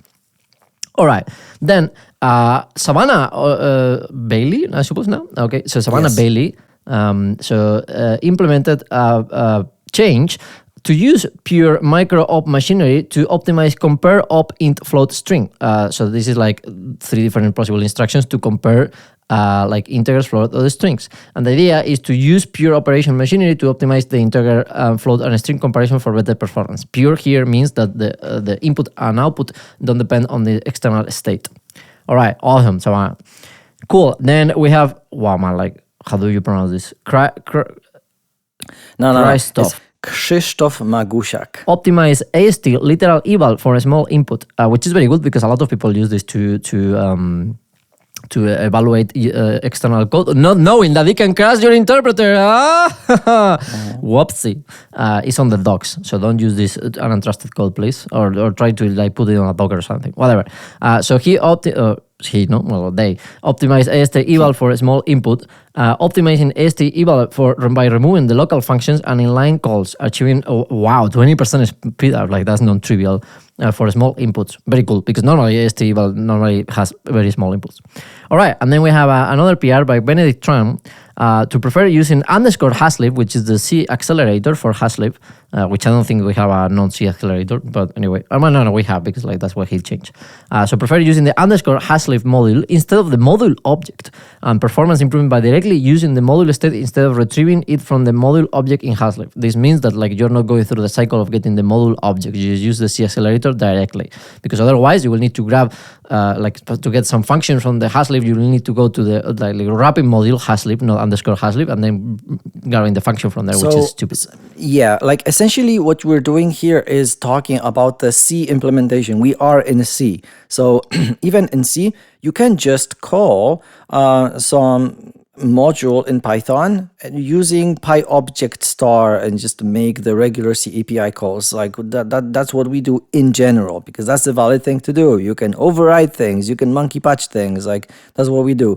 But in some limited places, what we had here is to replace those calls to PyObject star to direct accesses to the structs inside the accelerator module, which makes things just faster. Well, it's just the state, no? It's the module state. So you get the module state through you just catch the module state instead of like getting the module and from the module the state, because like that's exactly right. Stupid. Right. It's very simple. All right. What about new features, Gukas Langa? Tell us about new features. So I would expect that we wouldn't have many because we are in release candidate state. So we should really focus on bug fixes, documentation, all of that. No, surprisingly, we have many new things this time around. So let's start small. We already knew that Hood made PyRepl work in the browser. So we can just remind you that this happened. But also, now in mscripten, _decimal and lib mpdec are supported. They are being built for mscripten, which means that decimal arithmetic is going to be more efficient now in the browser. So that's also a new feature that we have now. But we also have more new features in, say, tarfile. Tarfile now accepts path-like objects when writing compressed gzips. And that's a change by Alexander Urielis. And we have a change that I sort of was looking forward to, which is to add TLS groups and curves support to the SSL module. So Ron Frederick made it possible to now specify which particular groups of elliptic curves you want to use for your TLS or not. To take a step back, maybe like you're not really familiar with what I'm talking about right now. So when you make a secure HTTPS connection, your browser and the server need to agree on encryption keys. But they need to do it in a way where nobody's going to be eavesdropping between them, right? Because they're encryption keys. They do it using mathematical operations on elliptic curves, special mathematical structures that make it easy to compute in one direction, but almost impossible in reverse because it's very computationally expensive. And before this PR, the Python's SSL module could see which curves were available, but couldn't choose which ones to use for TLS 1.3 connections. You might want to disable weaker curves for security. You might want to enable specific ones for compliance, or some of them are more performant, so you want to only implement those. So you can see that on the pull request that added this, but now finally we actually have this with feature parity with OpenSSL 3.3 and 3.5. So those are actually pretty bleeding edge features of OpenSSL, but ones that I was surprised that were not possible before. So good that we have this. And speaking of features that we already covered but are now documented, Dave Peck added documentation for T-strings in template lib. So if previously you were sort of excited to try out T-strings, but then you found out that there is not actually anything in the docs covering them except for the what's new document. Now this changed. There is a fantastic documentation for T-strings in template lib. Please read this, give us feedback on this. I am pretty excited about template strings, so I wonder what people are going to be building with that. Let's move on to cool. bug fixes. But you know what's cooler? What's cooler? Elliptic curves. You know what are elliptic curves? Yeah, that's very cool. You cannot pass section without me talking about elliptic curves. Nerd sniping. Yes. Among other things, they are not ellipses. Like that's a common misconception. It's also not crazy. They are curves normally like parameterized by like a simple polynomial. Like I think it was like y squared plus x3 plus a linear equation or something. And man, that's kind of cool because like even with that simple equation, it's quite crazy because even if technically you could map the actual curve just by 2 points, knowing the equation and the parameters, like it's really difficult to remap. Like that's why they like it. Like what you just said, I'm just repeating what you just said in different terms. Like it's just the idea that in one direction is very easy, computing the start and end or whatever, but in the other direction is kind of weird. It's kind of funky. So that's like the analogy. Like you can imagine like Alice and Bob, which is the kind of like names that you use in cryptography. Yes. And you use to share the secret. You basically use the elliptic curves by exchanging like the special points of the curves. Like those are the lock things. Like is the kind of thing that shields the secret. And even if a hacker sees everyone like all the messages, because the actual math of these curves is just fucking insane. It's almost impossible to figure out the secret. And they form all sorts of weird structure, man. It's very, very cool. I just love it. Right. Let's finish with bug fixes. let's forget that you say any fucking thing. Let's just finish this fucking podcast. All right, let's do it. Okay. So what about bug fixes? Okay, so we have a first interesting bug fix by Alexander Urielis. Hopefully I'm pronouncing it. Tarfile extract all. Of course, our good friend Tarfile extract all. Man, all the CVs are in this function. So Tarfile extract all and Tarfile extract now override symlinks when extracted hard links. Amazing. This fixes a long-standing issue where symlinks were properly overwritten by extracting hard links in tar file operations. Man, I know there is someone in Alaska somewhere basically thinking about what a fucking weird tarball can I create today? What about if I have a hard link that overrides a symlink on extraction? Oh, another CVE. All right. So our good friend Edith fixes a bug where Boolean expressions were not associated with the correct exception handler. This means like if you have like a Boolean expression like A or B or something like that, and there is like a race, some race that will happen there, like the actual location of the exception handler was not linked. Awesome, amazing. And then finally, before that, we have Nikita Sobolev that fixed a bug that affected how type parameters are collected from protocol and generic bases with parameters. That's like typing stuff, right? So that's what means protocol and generic. So you don't know what that means. It means that you're not doing enough typing and you're making Google slang as sad. All right. And finally, Alexander Uriles, which is the same person as the first bug, also fixed this other bug because he was like, or they were in tar file, and now like who knows, like they find all these different things. So now it fixes a bug where now tar file validates archives to ensure that member offsets are non-negative. Again, the person in Alaska was saying, what if I create negative offsets? So now the validator validates the validator. It's a never-ending game between tar files and the Python standard library. How many CVs can we put in the tar file model? Amazing. And that is, my friends, we finish this fucking monster episode of 6 trillion hours filled of elective course and whatnot. Like it's some weird thing. What do you think, Lucas? It was a good episode? But in an alternative universe, it was a very short episode. Yeah, my ass. Cool. Do you know that you can create SSH keys based on elliptic curves? Yes. Do you know that elliptic curves from a group? Like you can have 2 points in the curve and then give that third point that gives the group structure. Oh. Yeah, it's very cool. And it has an inverse and all that. Yeah, very, very nice. Amazing. Yeah, and they were using Fermat to solve Fermat's last problem. Oh, Fermat's last theorem. I like the on his yes. margin. Yes. So we have a solution to that. Like it only took 100 plus pages, like insanity of proof that first failed and then they corrected it and whatnot. But yes, it uses elliptic curves. Very cool. The original proof was in 1994, man, like crazy shit.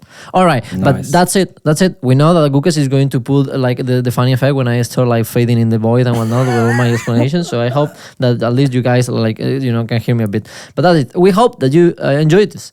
We have a lot of cool things prepared. Hopefully some interviews with more people if they answer our emails. Please, if you are like waiting for an email, answer the email. Anyway, I hope you enjoy. Until the next time. Until next time.